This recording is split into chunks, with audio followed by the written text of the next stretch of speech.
ಎಲ್ಲ ವೀಕ್ಷಕರಿಗೂ ಆತ್ಮೀಯವಾದ ಸ್ವಾಗತ.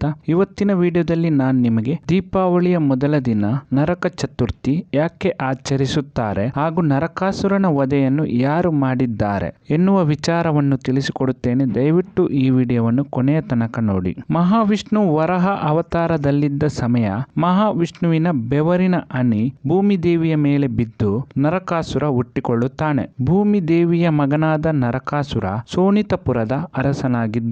ಒಂದು ದಿನ ಆತ ತನ್ನ ಆಯಸ್ಸನ್ನು ಹೆಚ್ಚಿಸಿಕೊಳ್ಳುವ ಉದ್ದೇಶದಿಂದ ಬ್ರಹ್ಮನನ್ನು ತಪಸ್ಸು ಮಾಡಿ ಒಲಿಸಿಕೊಂಡು ತನಗೆ ತನ್ನ ತಾಯಿಯನ್ನು ಬಿಟ್ಟು ಬೇರೆ ಯಾರಿಂದಲೂ ಮರಣ ಬರಬಾರದೆಂದು ವರವನ್ನು ಕೇಳುತ್ತಾನೆ. ನರಕಾಸುರನ ಕುಟಿಲ ಬುದ್ಧಿ ಬ್ರಹ್ಮನಿಗೆ ತಿಳಿದಿದ್ದರೂ ಸಹ ಮನದಲ್ಲೇ ಮುಗುಳ್ನಕ್ಕು ನರಕಾಸುರನಿಗೆ ತಥಾಸ್ತು ಅನ್ನುತ್ತಾನೆ. ವರ ಪಡೆದ ನರಕಾಸುರ ದೇವಲೋಕಕ್ಕೆ ಬಂದು ಅಹಂಕಾರದಿಂದ ಮೆರೆಯುತ್ತಾನೆ. ದೇವತೆಗಳನ್ನೆಲ್ಲ ಒಡೆದೋಡಿಸಿ 16,000 ದೇವತಾ ಕನ್ಯೆಯರನ್ನು ತನ್ನ ಬಂಧನದಲ್ಲಿರಿಸುತ್ತಾನೆ. ಅದಿತಿ ದೇವಿಯ ಆಭರಣಗಳನ್ನು ಸಹ ವಶಪಡಿಸಿಕೊಂಡಾಗ ಅದಿತಿ ದೇವಿ ಸತ್ಯಭಾಮೆಯ ಬಳಿ ಬಂದು ತನ್ನ ದುಃಖ ಹೇಳಿಕೊಂಡಾಗ ಸತ್ಯಭಾಮೆ ಶ್ರೀಕೃಷ್ಣನ ಬಳಿ ನರಕಾಸುರನನ್ನು ವಧಿಸಲು ಹೇಳುತ್ತಾಳೆ. ಆಗ ಶ್ರೀಕೃಷ್ಣನು ಸತ್ಯಭಾಮೆಯ ಬಳಿ ನೀನು ಕೂಡ ತನ್ನ ಜೊತೆ ಬಂದು ತಾನು ರಣರಂಗದಲ್ಲಿ ಹೋರಾಡುವುದನ್ನು ನೋಡುವಂತೆ ಹೇಳಿ ಸತ್ಯಭಾಮೆಯನ್ನು ಕರೆದುಕೊಂಡು ಯುದ್ಧರಂಗಕ್ಕೆ ಹೋಗುತ್ತಾನೆ. ತನಗೆ ತನ್ನ ತಾಯಿಯಿಂದ ಮಾತ್ರ ಮರಣ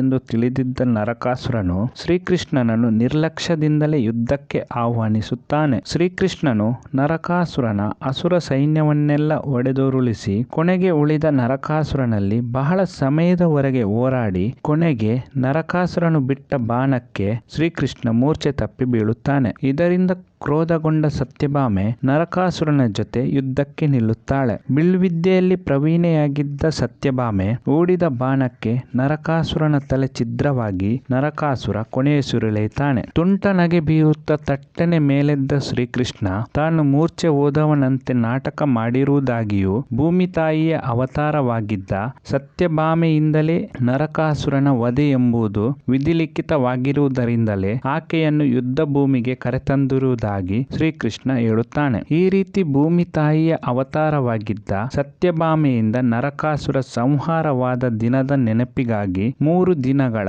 ದೀಪಾವಳಿ ಹಬ್ಬದ ಮೊದಲ ದಿನವನ್ನು ನರಕ ಚತುರ್ಥಿಯಾಗಿ ಭಾರತದಲ್ಲಿ ಆಚರಿಸಲಾಗುತ್ತದೆ. ಈ ಮಾಹಿತಿ ನಿಮಗೆ ಇಷ್ಟವಾದಲ್ಲಿ ದಯವಿಟ್ಟು ಈ ವಿಡಿಯೋವನ್ನು ಲೈಕ್ ಮಾಡಿ ಹಾಗೂ ನಿಮ್ಮ ಅನಿಸಿಕೆಗಳನ್ನು ಕಾಮೆಂಟ್ಸ್ ಮೂಲಕ ನಮಗೆ ತಿಳಿಸಿ. ಹೊಸತೊಂದು ಮಾಹಿತಿಯನ್ನು ಮುಂದಿನ ವಿಡಿಯೋದಲ್ಲಿ ನಾನು ನಿಮಗೆ ತಿಳಿಸಿಕೊಡುತ್ತೇನೆ. ಎಲ್ಲಾ ವೀಕ್ಷಕರಿಗೂ ಧನ್ಯವಾದಗಳನ್ನು ತಿಳಿಸುತ್ತಾ ಈ ವಿಡಿಯೋವನ್ನು ಮುಗಿಸುತ್ತಿದ್ದೇನೆ.